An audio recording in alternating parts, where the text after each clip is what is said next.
हम पहले दिन से चर्चा कर रहे हैं कि अंग्रेज काफी सोफिस्टिकेटेड चोर हैं। ये कभी भी नहीं कहेंगे कि उन्होंने जोर जबरदस्ती से चोरी की है। वो कहेंगे हम तो जा रहे थे रास्ते से, आपने ही मेरी जेब में पैसा रख दिया, हमारी कोई गलती इसमें नहीं है। यानी जब कोई गलती व्यक्ति करता है तो कोशिश करता है उस गलती को ठीक ठहरा दिए जाने का कोई न कोई कारण ढूंढ लें। अब अंग्रेजों को पता तो है ही कि उन्होंने भारत पर अधिकार करके अवैध और अनैतिक कार्य किया है, क्योंकि वो किसी भी तरह से भारत में शासन के उत्तराधिकारी नहीं थे। मुगलों के बाद कोई भी शासन करता, बंगाल का ही नवाब कर लेता, मराठे करते, मैसूर करता, तब भी उनके पास एक लिगेसी होती कि वो भारतीय शासक है। लेकिन अंग्रेजों के पास ऐसी कोई लिगेसी नहीं थी, तो इन्होंने एक नया शिगुफा छोड़ दिया जिसे कहते हैं व्हाइट मैंस बर्डन थ्योरी, यानी श्वेत नस्ल के भार का सिद्धांत। ध्यान रखना है कि ये है झूठा सिद्धांत, लेकिन वो ऐसा सिद्धांत गढ़ते थे। किसने दिया था इस टर्म को? एक व्यक्ति है जिसका नाम है रुडयार्ड किपलिंग। हाँ, व्हाइट मैंस बर्डन थ्योरी। देखिए इसमें है क्या, केवल नाम इसका ऐसा है। अंग्रेज कहते थे कि वो ईश्वर की अद्वितीय कृति है। ईश्वर केवल उन्हीं लोगों को गोरा बनाता है जो बहुत श्रेष्ठ होते हैं, महान होते हैं, और केवल गोरे लोग ही सभ्य होते हैं, सिविलाइज्ड होते हैं। चूंकि ईश्वर ने हमें गोरा बनाया है, सभ्य बनाया है, इसलिए हमारा दायित्व है कि हम काले और असभ्य लोगों को क्या करें, सभ्य बनाएं। और हम भारत अपने फायदे के लिए नहीं आए हैं, हमें ईश्वर ने जो भार सौंपा है कि हम भारतीयों को सभ्य बनाएं, हम इसलिए यहाँ आए हैं। तो आपको हमें थैंक यू बोलना चाहिए कि हम यहाँ आकर आपको जीने का तरीका सिखा रहे हैं। आप पतित हैं, भ्रष्ट हैं, प्रगतिहीन हैं, और हम हैं बहुत श्रेष्ठ, सभ्य, उन्नत, परिष्कृत, और इसलिए हम भारत पर शासन करने आए हैं। ये सिद्धांत सही है कि गलत है? गलत है। ऐसा कहने का कोई भी आधार नहीं है कि कोई भी व्यक्ति जन्म से श्रेष्ठ या कमतर हो सकता है, और उसमें भी कम से कम अंग्रेजों को तो और ऐसा नहीं कहना चाहिए। जिन लोगों ने पूरी दुनिया में लोकतांत्रिक अधिकारों का हनन किया हो, हजारों लाखों लोगों को मार दिया हो, कम से कम उन्हें ऐसा नहीं कहना चाहिए कि वो क्या है, सभ्य है। अगर ये सभ्य होते तो क्या जलियांवाला बाग में हजारों लोगों पर गोली चलवाते? नहीं चलवाते। इनमें किसी भी तरह की सभ्यता का कोई भी गुण नहीं था। ये केवल और केवल अपने पाप को छिपाने के लिए किया गया था। दूसरा एक हिस्टोरियन है, आशीष नंदी उनका नाम है। वैसे मनोवैज्ञानिक इतिहास लेखन में उनका बड़ा नाम है, आपने वैसे नहीं सुना होगा। सामान्य रूप से वो बहुत इस तरह की पढ़ाई में लोकप्रिय नहीं है, लेकिन अकादमिक रूप से अगर आपने मास्टर्स पीएचडी वगैरह की होगी तो नाम उनका सुना होगा, आशीष नंदी का।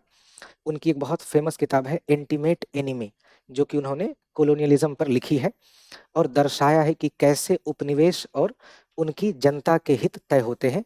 उसमें उन्होंने कहा कि उपनिवेशवाद का विचार जिस समय पूरी दुनिया में आ रहा था, उस समय यूरोप में एडल्टहुड के विचार में परिवर्तन आ रहा था।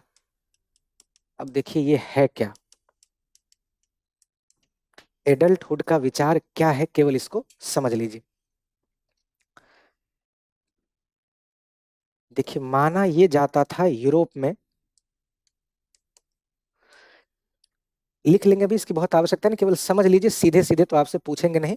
उस समय यूरोप में कंसेप्ट क्या था कि ये कहा गया कि मानव के दो रूप होते हैं, एक शिशु रूप और दूसरा वयस्क रूप। और ये कहा गया जो शिशु है वह अपूर्ण मानव है, इनकम्प्लीट ह्यूमन बीइंग है, और कंप्लीट ह्यूमन बीइंग कौन है, वयस्क है। ऐसा इसलिए माना गया, कहा गया कि चूंकि शिशु को नहीं पता कि सभ्यता क्या है, संस्कृति क्या है, आदर्श क्या है, किससे कैसे बात करनी है।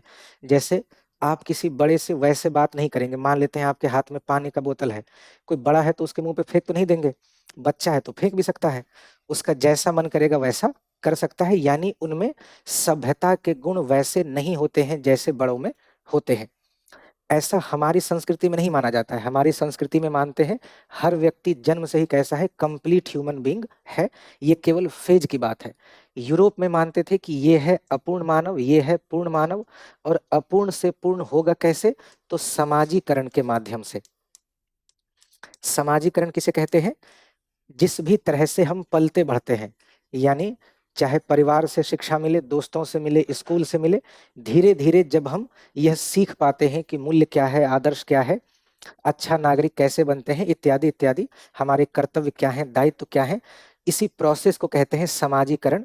और ये भी केवल मनुष्य जाति में ही है और कहीं किसी दूसरे जीव जंतुओं में आपको नहीं मिलेगा, क्योंकि इतना खाली केवल मनुष्य है जो बच्चे को पाल सके, और किसी के पास इतना अवकाश नहीं है, क्योंकि मनुष्य के पास भोजन की उपलब्धता है, पशुओं के पास भोजन की उपलब्धता नहीं है। ऐसा नहीं है कि वो एक दिन हिरन मार के लाएंगे, फ्रिज में रख दिया, शेर 4 दिन खाएगा, ऐसी सुविधा नहीं है।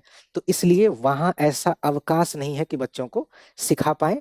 मनुष्य में ऐसा अवकाश है। तो उस समय यूरोप में माना जाता था कि शिशु है इनकम्प्लीट, वयस्क है कंप्लीट, और समाजीकरण के माध्यम से एक अपूर्ण मानव पूर्ण मानव बन जाता है। और उन्होंने होशियारी से यही कंसेप्ट उपनिवेश में भी लागू कर दिया। उन्होंने कहा उपनिवेश भी बच्चे की तरह है। उपनिवेश को क्या कह दिया? शिशु कह दिया। और मातृदेश क्या होगा? वयस्क हो जाएगा। और उपनिवेश मातृदेश की तरह कब बन पाएगा? जब इसका उपनिवेशीकरण हो जाएगा, यानी जब यहाँ औपनिवेशिक शासन स्थापित हो जाएगा, तब यह भी कंप्लीट मानव की तरह हो पाएगा, कंप्लीट ह्यूमन बीइंग की तरह हो पाएगा। उन्होंने मनोविज्ञान में प्रचलित विचार को मानव समाज पर लागू करने की कोशिश की, और यह भी गलत था। क्यों गलत था? क्योंकि एक तो अगर इस तुलना को ठीक भी मान लेंगे तो भी ना तो उपनिवेश शिशु की तरह था और ना ही मातृदेश वयस्क की तरह था, क्योंकि वयस्क होने का मतलब है सभ्य और शिशु होने का मतलब है असभ्य। अगर ऐसा मान लेंगे तो आपको मानना पड़ेगा कि भारतीय सभ्यता कैसी थी?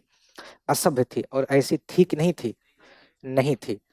कमजोरी के लक्षण तो हर सभ्यता में है ही, अपनी सभ्यता में थे, पश्चिम की भी सभ्यता में होंगे, लेकिन इसका मतलब ये नहीं है कि इसे मान ले। तो ये है इसके केवल वैचारिक आयाम। ये सब इसलिए अपनाया गया था ताकि भारत में शासन करने की वैधता को वो साबित कर सके। इन दोनों में से कोई भी सिद्धांत ठीक नहीं है, ये केवल अपने पाप को बचाने के लिए गढ़ा गया सिद्धांत है। अब एग्जाम की तैयारी को और बेहतर करने के लिए हमारे चैनल को लाइक, शेयर और सब्सक्राइब करना ना भूलें।